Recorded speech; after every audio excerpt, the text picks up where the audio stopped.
Let's take a look at your Caribbean report for tonight.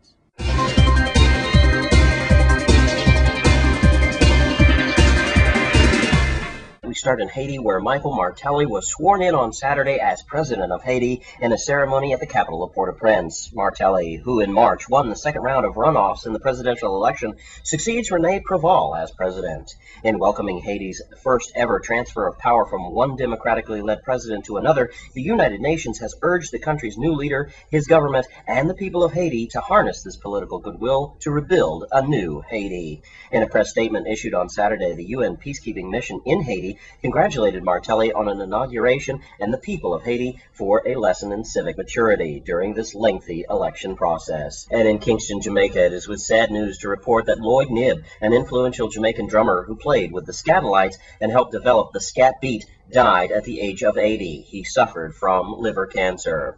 He had been receiving treatments in the United States, but returned to Jamaica last week with his manager, Ken Stewart, who wrote on his Facebook page on Wednesday that he was accompanying Knibb on a trip back to his Caribbean island and hoped that he would be able to make it back to enjoy his family, his friends, and see his homeland one more time. Knibb is one of the original members of the Skatalites, a Jamaican scat and reggae band created in 1964. His frantic style was one of the band's hallmarks and best heard in songs including Guns of Navarone and Freedom Sounds. Although the Skatalites broke up in 1960, they reunited and won a Grammy in the 1990s. Their music has been influenced by bands including 311, Mighty Mighty Bosstones, and No Doubt. Knibb is survived by his wife, 5 children, 7 grandchildren, and a great-grandchild. And in Fort Lauderdale, Florida, a cruise ship heading back to port in South Florida picked up 9 Cubans adrift on a raft at sea. The Royal Caribbean spokesman, Cynthia Martinez, said the Allure of the Seas crew spotted the raft Saturday near the northern tip of Cuba. The 8 men and 1 woman got food, water, and medical treatment on board the cruise ship before the U.S. Coast Guard took them into custody.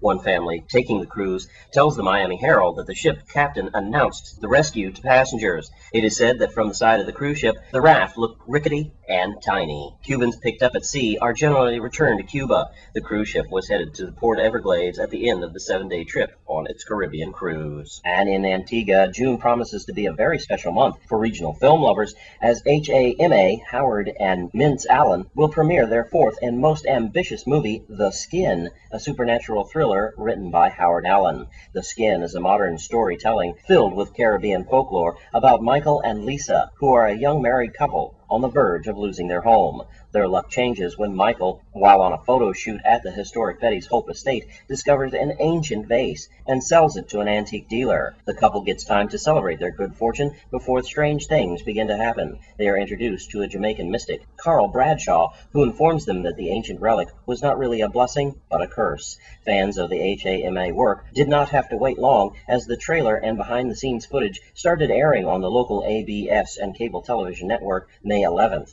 This project has garnered support from the Ministry of Tourism and the Ministry of Information and Broadcasting. The Skin is a film that has found its audience. The director's first feature film, The Sweetest Mango, was a hit, and this one just might be a bigger hit, stated the producer of the film to the media. This Caribbean report is brought to you by Emerald K Tires, keeping you rolling right. And that's a look at your Caribbean report for tonight. Well, here's a joint operation between federal and local law enforcement. A high-intensity drug trafficking area task force, the DEA, and the Virgin Islands Police Department Special Operations Bureau arrested 2 persons over the weekend and were charged with 8 counts of conspiracy of possession, a controlled substance, and the intent to distribute. Arrested were Angel Miranda, a.k.a. Rasta Guy, and pt2 and Luis Riviera. The arrests followed a year-long investigation led by the DEA HIDTA task force, and Miranda was identified as a member of a cocaine, heroin, drug trafficking organization operating out of the estate profit area on St. Croix. Today, 8 individuals have been arrested, with more arrests anticipated in the future. A subsequent arrest to Miranda was also in the estate profit area of Luis Riviera, who arrived on the scene in a vehicle. Riviera was acting in a suspicious manner and was detained, and search of his vehicle revealed a .22 caliber handgun hidden underneath the steering column. Riviera was arrested, and the case is pending review by the United States Attorney's Office. And when we come back from this break, we'll take a look at what's happening at the Mission on St. Croix in downtown Christiansted. Stay with us.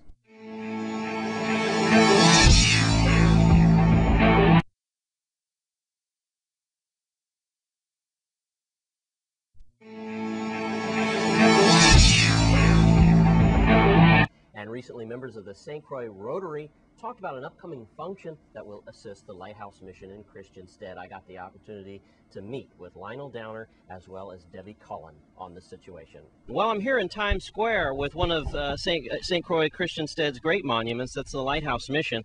It's been here for a very long time helping the homeless, and they've got an event coming up very, very soon. I'm with Debbie Cullen as well as Lionel Downer, and they're here to tell us a little bit about it. First of all, how long has the Lighthouse Mission been in service here in Christiansted?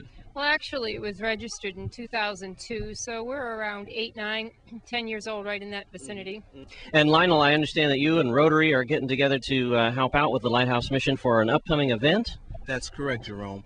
The Rotary Club of St. Croix Harborside will be holding its third annual Roast, Toast, and a Bit of a Boast fundraiser on May 21st, Saturday, May 21st, out at the Divvy Carina Bay Hotel, the Starlight Grill. This year, our honorees will be Commissioner Chris Finch from the Department of Human Services, as well as Dr. Dante Galabert, the cardiologist, probably from one of the leading families in medical here on St. Croix. The Lighthouse Mission will be one of the recipients of this year's proceeds, as well as the Gift of Life Heart Project under the direction of the Nairobi, Kenya, Udamishi Rotary Club. The event starts at 6 o'clock and goes to 10 p.m. We'll have a cocktail hour, sit-down dinner, silent auction, and want to send thanks out to the individuals and businesses within the community that have supported the event thus far by buying ads, purchasing tickets, donating gift certificates for our silent auction. So thanks again to the St. Croix community for supporting this event. Now, where would people be able to get tickets if they wanted to attend? Yes, tickets are $75 each, and they can be purchased at Undercover Books in Gallows Bay, Junie's Restaurant in Peter's Rest, and Polly's at the Pier out in Frederickstead. Okay. And Debbie, tell us a little bit more about your function in this. Well, I'm the director of the Lighthouse, and we identify ourselves as a faith-based community service center. While it's perceived that one of our dimensions is to the homeless or to the needy at the area, we're really here to engage our community because honestly, everyone has needs and everybody has something to offer. So what I do is I look at the resources, whether it's the financial, the educational, the human resources that are available in our community, and figure out how to match them to some of the need that we have. So anything you can do to help the Lighthouse Mission is always accepted. And if nothing else, go to the Roast and Toast Dr. Galabert. And who is the other recipient? Commissioner Chris Finch. Chris Finch and Dr. Galabert. Great place to have fun and also giving to a great cause. Here at the Lighthouse Mission, shining the light into Christiansted, I'm Jerome Aegean with Channel 8 News.